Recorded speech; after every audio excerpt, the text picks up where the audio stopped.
and I've done projects with you in the past. Yeah.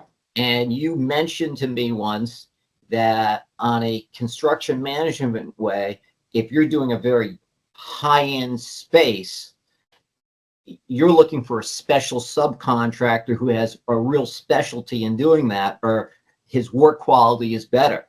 So why don't you expand on that a little? Yeah, well, that goes along with the value engineering aspect of it. When you have a high-end space or a complicated space, I'm going to say, 8 out of 10 times the low subcontractor is not going to be the right contractor.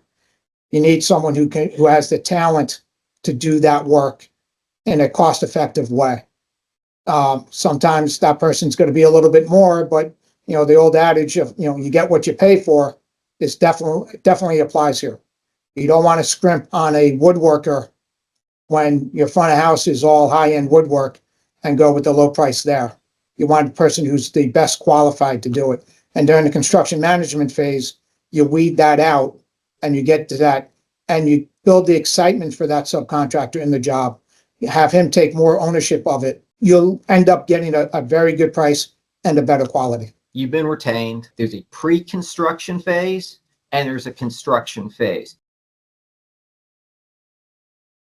Yeah, the pre-construction applies more to construction management role, which we were just discussing about, where our estimators, our project manager sits down during the course of the project of the design phase to value engineer, get the best budget prices going so they know the direction in which they're going, and able to then give the client a realistic number of what they're going to spend. We can also put in, say, allowances for the unknowns that always happen on jobs, which minimizes change orders along the way. A construction management process should minimize change orders dramatically. During that phase, everything is transparent through the whole way. Everyone knows about it. Our project team is involved in that process as well. So when we flip to the construction side, when we actually start building it, it's a more seamless transition of understanding the intent, understanding the nuances of the project. During the construction phase, our philosophy goes for either a competitive bid or a construction management.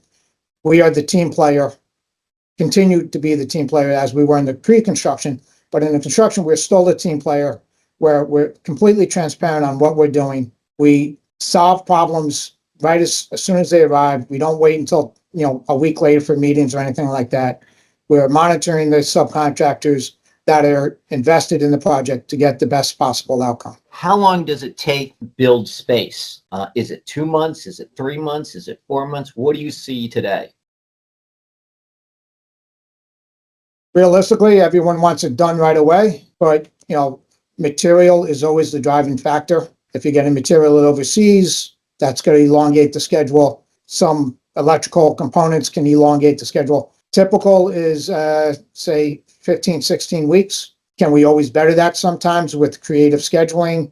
Can we do that maybe substituting some material that is very similar to the intent, but is more readily available?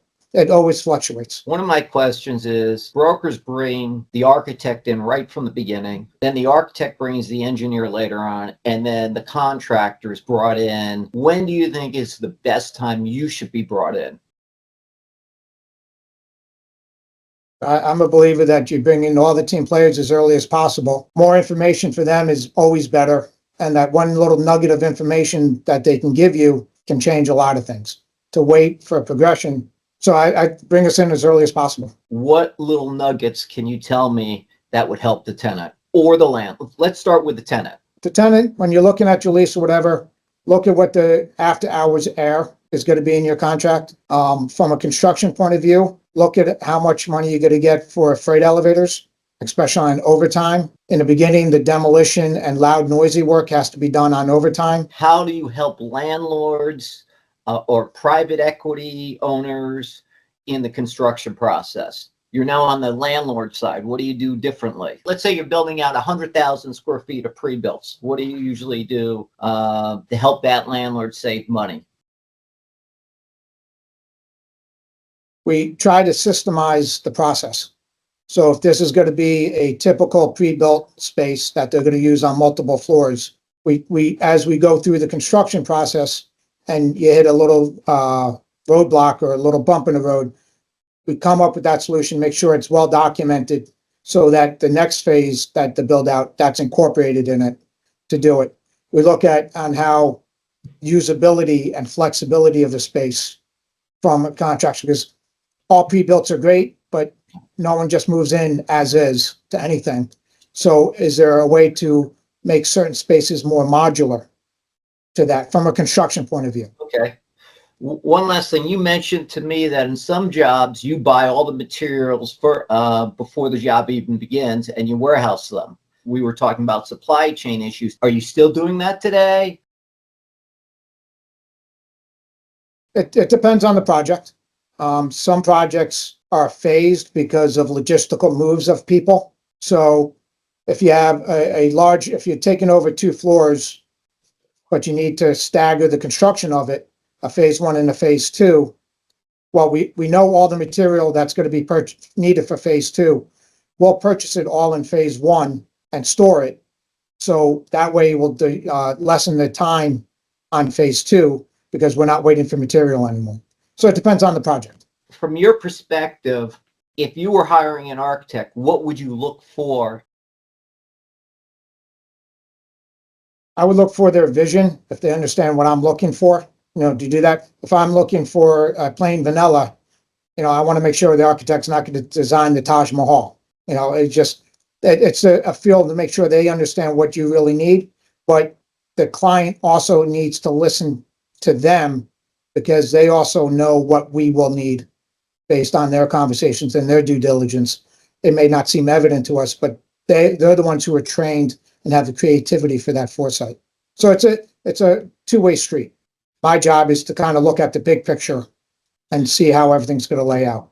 Sometimes if you do project construction management, the job might come in less expensive than low bid.